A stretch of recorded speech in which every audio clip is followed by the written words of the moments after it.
그러면 오늘 그 주제로 저는 하천 관리 방향에 대한 내용을 다루도록 이렇게 제안을 했습니다. 하천의 생태계에는 지금 굉장히 많이 위협을 받고 있는데 그 하천 생태계의 위협을 받는 요인들이 무엇인가 여기에 대해서 좀 의견을 말씀을 드리고 앞으로 우리가 하천 생태계를 건강하게 만들기 위해서 어떻게 할 수 있을까 하는 의견들을 나눠보는 자리를 가지고자 합니다. 이 월드 와일드라이프 펀드라고 하는 세계 자연 보존 기금인가 이렇게 번역을 하는데 여기에서 매년 그 생태 보고서를 냅니다. 생태 보고서를 내는데 2020년도에 낸 보고서 리빙 플래닛 리포트라고 하는 보고서에 보면은 그동안에 이제 오랫동안 생물 자료들을 모아가지고 분석을 한 것인데 1990년 이후에 지구 자연자원의 40%가 감소했다. 동물이 한 84% 감소했다. 담수동물은 특히 3분의 1이 멸종 위기에 있고 가장 그 위협을 많이 받는다. 이런 보고서를 냈습니다.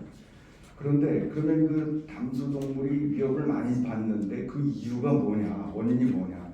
많은 분들이 독극물, 수질 오염 이런 것들을 이제 주로 생각합니다. 우리는. 그런데 여기서 분석한 바는 뭐냐면 서식지 변형과 파괴라는 물리적인 변형이라는 거죠.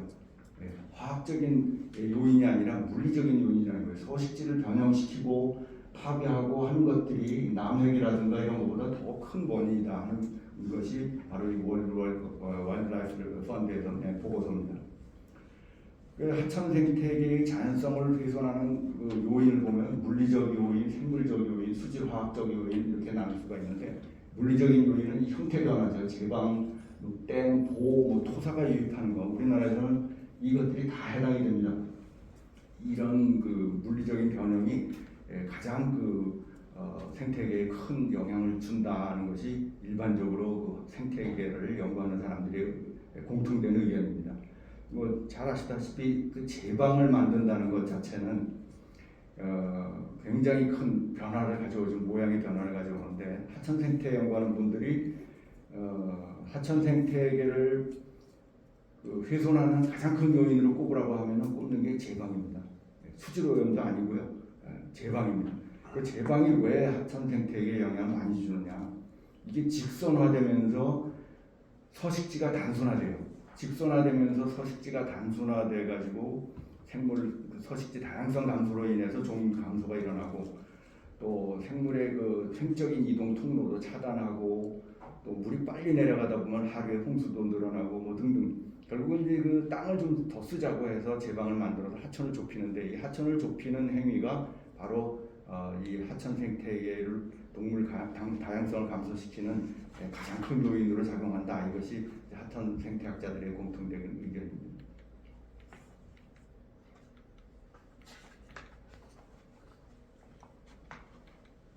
안 넘어가요.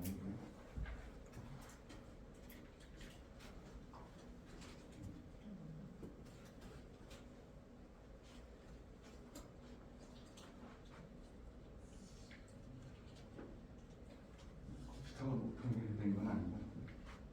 됐어요. 이것은 제가 하천 제방 좀 그만 만들자고 한번 신문에 제가 기고문을 쓴 적이 있었고요. 그 외에도 보도 굉장히 많이 만들어서 변형을 많이 시켰습니다. 보를 만들어서 단절하는데 어도 만들면 되지 않느냐 이런 분들도 많은데 많은 어도들이 이렇게 흙으로 메워져서 뭐 물고기가 못 다닌다든가 또 댐에다가 어도를 만들면은 댐에서 하류로 이동하는 어류는 못 찾아갑니다. 올라가는 건 좀 찾아가는데 그래서 댐에 만든 어도들이 내려가는 데는 도움이 안 된다 하는 게 일반적인 의견이고요. 그러면 보호가 많은데 어떻게 해야 되느냐? 저는 그 보호를 철거하자는 얘기를 계속 많이 주장을 하고 있는데 왜 그러냐면 농업용으로 필요하긴 하죠. 그런데 지금 불필요한 안 쓰는 보호가 굉장히 많다는 것이 밝혀지고 있습니다. 최근에 그 섬진강 쪽에서 연구한 결과를 제가 연구 발표회에 가서 봤는데 한 반 정도가 사용하지 않는 것으로 판정이 됐습니다. 한 반 정도는 사용하지 않는 것이니까 우리가 철거할 수 있는 보호가 굉장히 많다는 거죠. 지금 보호가 몇 개나 있느냐? 우리나라에 지금 한 34,000개 정도 있는데 이걸 어느 정도 숫자냐면 이게 하루에 한 개씩 철거해도 다 철거하려면 100년이 걸립니다. 절반 철거하려고 50년 걸리는 그런 어마어마한 양이 존재하고 있습니다. 그 다음에 하천의 그 모래, 실테이션이라고 영어로 하는데 이 실테이션도 생태계를 굉장히 위협하는 요인입니다. 그거는 이제 채소 재배 지역이라든가 농업을 많이 하는 지역에서는 토사가 들어와서 하천 생태계를 아주 단순화시킵니다. 이렇게 하천 바닥이 모래로 덮이면은 동물이 거의 없어집니다. 동물이 없어지고 다양성이 없어지고 물고기도 뭐 거의 없어지고 물고기가 없어지는 이유는 물고기가 먹는 먹이가 없어지는 거예요.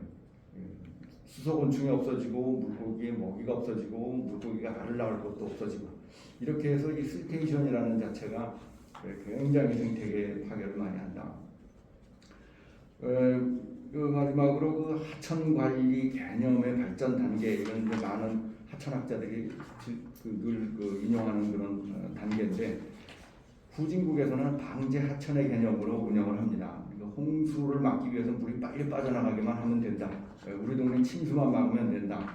이런 개념인데 이것만 가지고는 실제적으로 그 제대로 하천 관리가 안 되는 경우도 많습니다. 상류에서 빨리 빼내면 하루에도 홍수가 생긴다든가 또는 뭐 제방을 많이 만들었는데 결국 큰 홍수가 나니까 또 넘쳐버리더라든가 뭐 이런 일들이 많이 일어나죠. 어쨌든 방제 하천 단계에서 넘어가서 지금 우리는 제방을 굉장히 많이 전국적으로 많이 쌓아가지고 제방 높이가 아주 100년 홍수 대비로 다 만들어져 있고 충분히 많이 만들어져 있습니다. 그 다음에 우리가 관심을 가지는 건 이제는 좀 더 사람들이 즐길 수 있는 조경하천 개념으로 산책로를 만든다거나 뭐 이런 조경을 많이 하고 있죠. 그런데 미국이나 유럽에 가보면 지금 어떤 개념으로 가고 있냐면 생태하천을 만들고 있습니다. 그러니까 생태계를 살리자는 거죠. 생태하천을 왜 만드느냐? 그것은 결국은 그 생태계 서비스라는 게 인간의 지구에서 생존을 담보하는 것입니다. 그러니까 인간이 생존하기 위해서는 생태계 서비스가 확보되어 있어야만 가능하다. 그래서 이것은 큰 의무라고 보고요. 또 지역 주민들이 보는 가치로 볼 때도 방제 가치뿐 아니라 심리적 가치, 이 생태계를 건강하게 만들었다는 것을 바라보면서 사람들이 행복감을 느낀다는 겁니다. 후진국에서는 모르겠지만 선진국으로 갈수록 건강하게 잘 물고기가 뛰노는 모습을 보고 행복하고 그것이 결국은 그 삶의 질을 높이는 쪽으로 발전해 나갈 수가 있고 또 돈으로 봐도 경제적이다는 거죠. 유럽에서 보면 홍수 피해를 이 제방으로 막으려고 하다가 결국은 하류에서 안 되니까 하천을 포기하고 하천을 넓혀버렸어요. 제방을 다 헐어가지고 넓힌 곳들이 있습니다. 그건 뭐냐면 이게 오히려 경제적이더라는 거죠. 하천을 넓힌 게 땅을 조금 포기했지만 오히려 그게 더 경제적이다. 이게 지속 가능한 경제적인 하천 관리를 볼 때는 오히려 이 자연 생태계를 더 건강하게 유지하는 것이 더 유리한 쪽이 아닌가 이런 생각을 해봤습니다. 그래서 오늘 그 전문가들께서 또 환경청, 또 강원도청, 농어촌공사 이 하천을 만드는 분들이 다 모여셨기 때문에 여기에서 우리가 그 앞으로 강원도의 하천을 앞으로 어떻게 만들어 나갈 것인가 이런 방향을 설정하는 데서 서로 좋은 의견들을 나누고 앞으로 좋은 미래의 하천 방향을 설정해 나가기를 희망합니다. 참석해 주셔서 감사합니다.